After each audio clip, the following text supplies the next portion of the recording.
You cannot even show me one Bitcoin? Gentlemen, this is...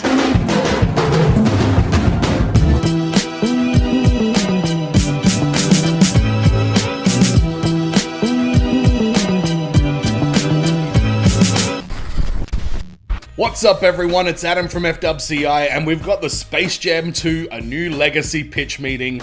I personally enjoyed SpaceJam. I'm a huge basketball fan though, so I think I enjoyed that aspect of it maybe a little bit more, but I think SpaceJam 2 is getting a lot of heat and a lot of hate for no real good reason. I mean, anything LeBron James does, people are just going to jump on it and say that it's terrible because he's pretty good at everything he does and he's done it for a long time and people hate that. So let's have a look at the pitch meeting for SpaceJam 2, a new legacy. Yeah, I'm ready for any of my love for this movie to be put in question. I'm emotionally prepared for it. Let's get into it.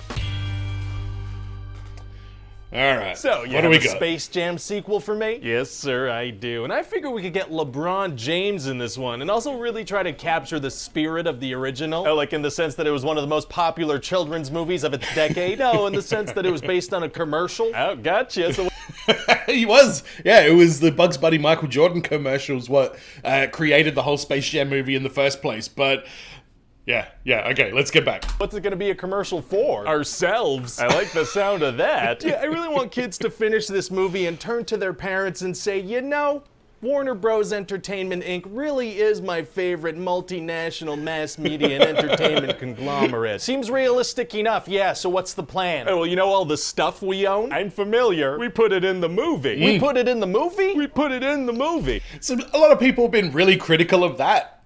The movie, they actually went pretty far out of their way to explain why this is happening, being in the WB servers. I don't know, for me, that made a lot of sense. So, you know, I don't look at that as like a cash grab or we're just trying to put all our stuff, like, they're in the servers for that company. Wouldn't it make sense that all those, you know, properties would be in there? Oh, very cool. What else are we gonna do? Oh, practically nothing else. Oh. Yeah, in pretty much every scene there's gonna be recognizable Warner Bros. Property or someone's gonna say Warner Bros. Out loud. Amazing. Sounds like the cinematic equivalent of scrolling through our Wikipedia page. Exactly. So LeBron's trying really hard to get his kids to follow in his footsteps, right? But his son Dom likes making video games more than he likes playing basketball. Okay. And then one day LeBron and Dom are invited to Warner Bros. To meet with some studio executives. That's my job. Yeah, it is. That's my job. Invited to Warner Bros. To meet with some studio executives. That's my job. Yeah, it is. Oh, I'm tight. Oh my god. Oh my god. Anyway, so the studio execs try to convince LeBron to leverage his fame and shove him into popular existing franchises as a kind of soulless revival cash grab kind of thing. Oh yeah, I know what they're going to say about that. That reminds me of, if you've ever seen the episode of 30 Rock where they're going to have sign vision, where they're just like CGIing Jerry Seinfeld into like all of their TV shows. Reminded me of that immediately. To popular existing franchises as a kind of soulless revival cash grab kind of thing. That does sound like me. But he thinks it's a bad idea, so the algorithm behind the idea kidnaps him and his son. The algorithm? Yeah, see, the bad guy in this movie is this algorithm in the Warner Bros. Serververse called Rhythm, and I figure we could get Don Cheadle to play him. Oh, he's great. Yeah, I mean, he's never been in a Warner Bros. Movie, so it's not confusing casting. Ocean's 11. It's okay, though. Nothing really matters. That's a good point. So anyway, the algorithm's whole thing is that he wants fame and recognition, and since LeBron turned his movie idea down, he's pissed. So what does he do? He challenges him to a game of basketball. I guess that's a logical step to take. It might be. So he kidnaps LeBron's son, and then he sends LeBron flying into the Serververse, and he's like, ah! I mean, hopefully we could get a better scream out of him than that. We'll get whatever he gives us. Okay, yeah, LeBron's acting not the best. On the first take. He's a busy man. That's fair. And then for the next big chunk of the movie, he's gonna be animated. Why? So he can do a huge chunk of the movie in a single day in a sound booth instead of a full month on set. That's fair. So LeBron gets to Looney Tunes world, but Bugs Bunny's the only one. Plus, I think they made him a cartoon for a large chunk of the movie because they're like, yeah, his acting is not good. It's not that his acting isn't good, his over-exaggerated kind of acting is not good. So they're like, well, let's just make him a cartoon and we can, like, you know, work with that. There. How come? Well, because see, Algae Rhythm convinced all the other characters to go hang out on other planets. Why? Well, because this way we could go visit a bunch of our movies as they get recruited. But like, based on the story, why would he have done that? I just told you. Gotcha. So LeBron wants to get really strong a kid's characters movie. to help the team, right? Like the Iron Giant and Superman and stuff. Smart. But Bugs Bunny just wants his friends back, so he starts flying to the planets they're on. So they visit our movies and our TV shows and things that we own? They do. They go to Harry Potter World. The Granny is in The Matrix. Elmer Fudd is in Austin Powers. Oh, that's exactly the kind of thing people go crazy for in the early 2000s. I must be stuck in the early 2000s because I was still going crazy for this. That is when I wrote these, and I haven't changed them a bit. So let's hope children today are really into that slow-mo Trinity scene from The Matrix, you know, in the late 90s. Fingers crossed. Oh, and also they end up face-to-face with the Justice League, but Daffy Duck did something silly, so when LeBron's like, do you guys play basketball? They just stare at him. But I mean, if LeBron really explains to them that his son's in danger, surely the Justice League would help. Oh, it's too late. We're already off to the next Warner next Bros. planet. Reference. Oh, okay, gotta keep moving, I guess. Yeah, you can't just stop the movie because the solution to the movie's main problem. You know, that is always the problem of having Superman be the part of any movie. It's always a question of like, why couldn't Superman just fly over there and do it? Like, yeah, Superman's a weird character, and this is another good example of how difficult it is to actually have him in a movie and not have it break the logic of everything else. Problem presents itself. True. So anyway, eventually it's time for the game, and Algae Rhythm has Dom playing on his team along with a bunch of other players they created together. How'd they do that? Well, see, Dom has this borderline magical scanning technology on his phone that he used to... Borderline magical. I was watching the same thing like, yeah, I know my phone isn't the newest, but when do I get that? Well, see, Dom has this borderline magical scanning technology on his phone that he'd use to scan players into his game that he's making. How does he have that technology? Unclear. So then Algae Yeah. brings virtually every single Warner Bros. Character into the audience of the game. I mean, Game of Thrones people are there, Pennywise the Clown. Okay, are these characters gonna be like in character? Kind of, but also really interested in watching the game and also kind of dancing but interacting with each other.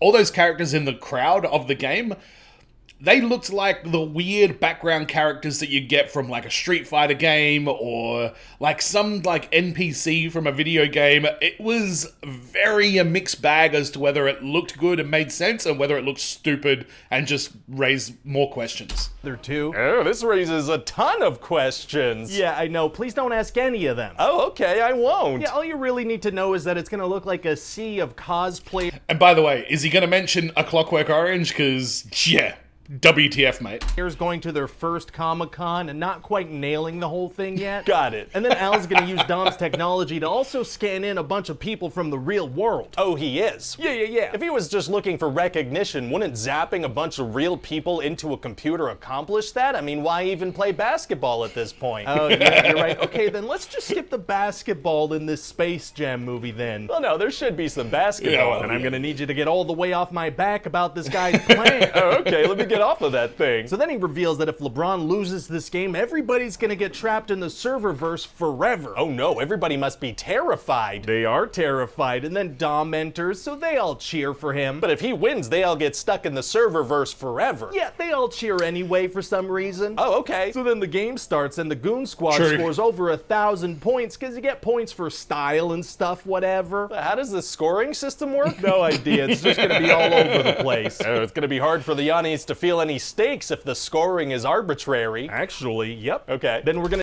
By the way, who goes to a Space Jam movie like, oh my god, the stakes? No, you go to a Space Jam movie for fun, animated basketball shenanigans. The audience to feel any stakes if the scoring is arbitrary. Actually, yep. Okay. Then we're gonna take a little break so Porky Pig can rap battle no one. Sure, I that may remember as well that. happen. It's gonna. And so LeBron's son doesn't feel bad at all that if he wins, he'll trap thousands of people and ruin their lives? Nope. Oh, interesting. And we're also gonna have the characters say he kept things in the like, dark? well, that happened, and Granny's gonna say, haters gonna hate. Grannies don't say that. I know, and then there's a guy who can slow down time, so he uses that power to do that quick A guy who can slow down time. You're talking about Dame Lillard doing Dame time right here. silver thing from X-Men, except, you know, extremely derivative and not as good. If he can do that, why doesn't he just do that constantly? Oh, well, he's gonna You can try only to do it do it once. again later, but he can't, because Granny's from The Matrix. life. All right, man. So then eventually Why Bugs not? Bunny's gonna Space Jam. sacrifice himself by doing this glitchy move that leads to him getting deleted, but it allows the good team to win. Very brave. Yeah, and so then everybody goes back to the real world. Are there any consequences for Warner Bros. For creating an algorithm that almost trapped thousands of people inside a server? Nope, that's what I like to hear. And then Bugs Bunny gets deleted and dies. Oh, very sad. It's gonna be hard to end on a happy note with Bugs Bunny dying. Actually, it's Super gonna be easy. super easy. Barely an Barely inconvenience every time. Oh, really? Yeah, back up on Earth, Bugs Bunny shows up next to LeBron, and he's fine. What? How? I don't a care. Looney Tune. How did he get to the real world? Unclear, but he brings all the Looney Tunes with him. Well, what's the explanation for how all that happened? Well, sir, the movie's over now, so don't worry about that. Oh, okay, I won't. So what do you think? Well, it sounds like a ton of fun, although I do think maybe we should keep Pepe Le Pew out of this movie. That character's now kind of,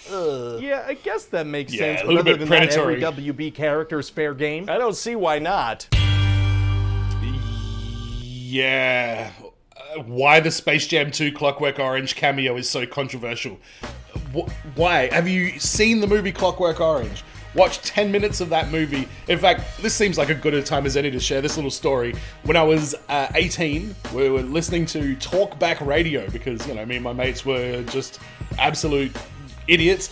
And we're listening to talkback radio and we had a game. It was whatever the last person said, you call up and disagree with whatever it was. And so while you're on hold and the person's talking, you're only just finding out, like, you know, during that conversation what the last person said. But whatever it is, you have to go and disagree with it.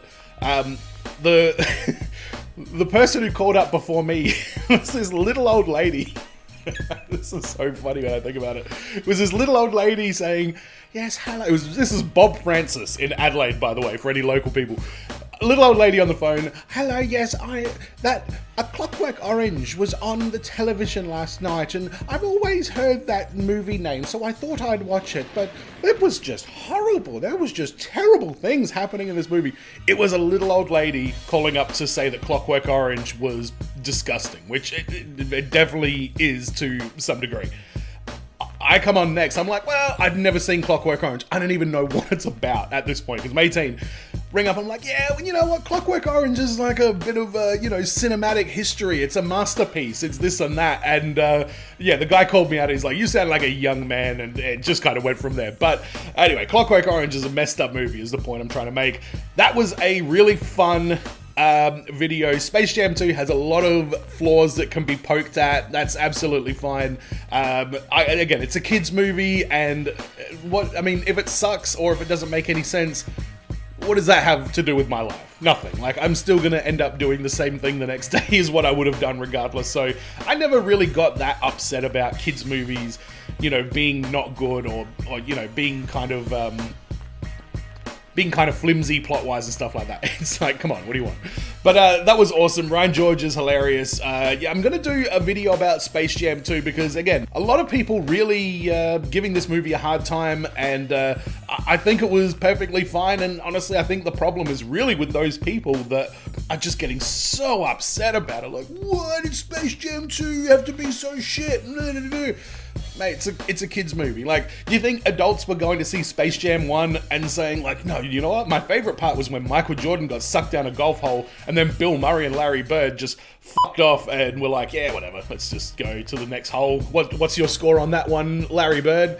You know, who cares? It's Space Jam. But let me know in the comments what you guys think, and as always, everyone, be well, stay safe, look after your friends. See you in the next video. Peace.